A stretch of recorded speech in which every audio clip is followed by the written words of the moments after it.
Okay, welcome everybody. Good week.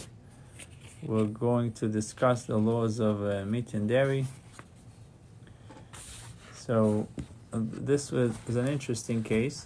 Actually, common. I still see people that are dealing with this type of scenarios and situations. But today we'll discuss a case of cutting using a dairy knife or vice versa that is hot. We'll use this scenario of using a dairy knife, a knife that is designated for dairy, and it was used for dairy, and you're cutting with it hot pot roast or hot piece of meat by mistake. You're taking a dairy knife and you're cutting a piece of meat. You're cutting a steak with it, and the steak is hot. So what do you do with the meat and what do you do with the knife? If the knife was used in the last 24 hours we said it's a milchik knife, so if it was used in the last 24 hours for a dairy dish that is hot, so you have to evaluate 60 times the blade of the knife, meaning, let's say 5 inches of the knife went into the meat, to cut the meat. This is a dairy knife. So we need to see, in order for the meat to be kosher, we need the meat to have 60 times the amount of the blade that penetrated the meat. Now, if there is 60 times, the meat has 60 times the blade, so we only have to remove the part of the meat that touched the blade, meaning peeling off that part that touched the blade, and the rest is permissible for us to eat. What happens if there isn't 60 times meat ratio in comparison to the blade, meaning that it's a small piece of meat and the blade of the knife is big? You're not allowed to eat from this meat. So up till now, if it was used in the last 24 hours for this dairy knife was used for hot milk, dairy, whatever dairy dish that it was used, and there is 60 times the amount, the meat has 60 times the amount, you just have to peel off the part that the meat touched, that the blade touched the meat, and the rest is permissible. We'll discuss soon what you need to do with the knife. But if there isn't 60 times the amount of the blade that penetrated the meat, you are not allowed to use this piece of meat. Now, if the knife was not used in the last 24 hours for hot dairy dish, if you know that the knife was clean, you're allowed to eat from the meat, because the flavor that comes out of the knife when it comes in contact with hot meat, it's called blemished flavor, because 24 hours went by, so the flavors absorbed in the knife are already blemished flavors, and it does not prohibit the meat. And over here it doesn't discuss whether there's 60 times or not 60 times. In this case, it's a case of that the knife was not used in the last 24 hours for a hot dairy dish. So we are only looking whether we're saying that this is considered a blemished flavor. The flavors that are coming out of this knife when it comes in contact with the hot meat are considered blemished flavor, and the meat is permissible. But if you know with certainty, meaning if you don't know with certainty that the knife is clean, the knife was clean, you have to remove the outer layer. You know that the knife was not used in the last 24 hours, but you're not sure if the knife was clean. You have to remove the outer layer, meaning the place of the cut, where you cut the meat. You have to remove that part. Why? Because regular knife, usually they have some kind of congealed fat that attached to that, but the rest of the meat you'll be allowed to eat. Only thing you have to do is to remove that part of the meat, peel it off. That's in a case you're not sure whether the knife was clean or not. But nevertheless, now we discuss the knife. In any of these scenarios, we have to re-kosher the knife The knife has to go through a process of kashering, which we call a ga'ala, before we reuse the knife.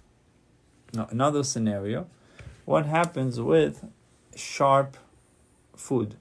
And the list for sharp food, I'm sure it's a longer list, but the example that we in the halacha, it mentions garlic, onion, radish, horseradish, peppers, hot peppers, lemon.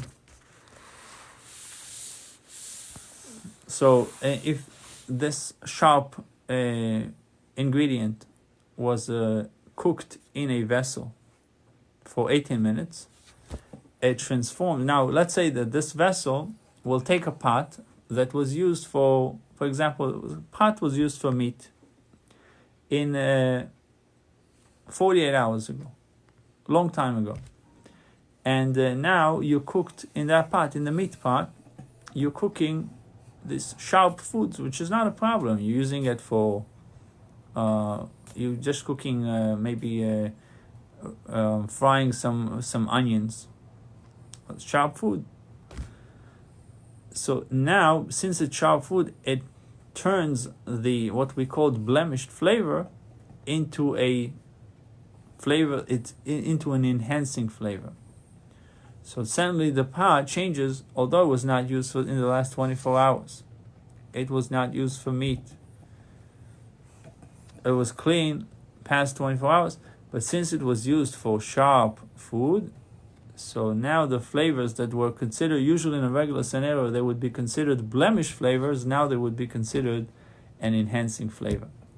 Now, so a pot we used it for meat, to cook meat in it for more than 24 hours, and now usually it would be considered tam pogum, flavor that is blemish flavor. But since you used it now for a spicy dish, not dairy, not meat, just sharp food, the blemish flavor, so to speak, is going away, and now it's coming back to be a tam meshubach, enhancing flavor. And the food that you're going to cook after that, meaning you did you cooked the onions, you cooked radishes, whatever, you used it for more 18 minutes, it was in that dish. Now the food that you're going to cook after is going to receive an enhancing flavor of the meat that was originally in the pot. And if you would use it for dairy, it would be a problem. So you are not allowed to cook in this pot or to eat it with milk. Whatever you cooked in that pot, you're not allowed to eat it with dairy. So any fleshik pot, meat pot, that you are going to cook with it, onions, garlic, radishes, anything that is sharp, you're not allowed to eat it with milk, because it brings out all the flavors, although there were dormanted flavors, embedded flavors that I would usually consider them as a blemish flavors because the pot was not used for the last 24 hours. But since you used it for 18 minutes with sharp food, now it brought out these flavors of meat, and it turns them into an enhancing flavors, and you're not allowed to cook dairy in that pot, and obviously not to eat this veggies, this sharp veggies with dairy. Similarly, this applies also with a knife that was used with hot meat more than 24 hours, and now you're cutting with it onions, which is under the category of sharp food. The dish is considered as if it's a dish that received an enhancing flavor from the knife, and you're not allowed to cook or to eat it with dairy. So what do we find from all of this? That sharp food that you used, that you cut at sharp food, you cut the onion with a dairy knife, and then you took this chopped onion and you cooked it in a fleshik pot. It's prohibited to eat that dish because it's considered as meat and dairy together, as if they were mixed together. And even if you did not use this fleshik pot, this meat pot, in the last 24 hours. So it's an interesting phenomena that char food is capable of bringing flavors that were so long in the pot, more than 24 hours, not just bring them out, but also changing them from detrimental flavors to an enhancing flavors. Bruchim Tiu, we're going to make another video shortly with Tanya and Yaakov and Parsha. So stick with us. I'll be right back.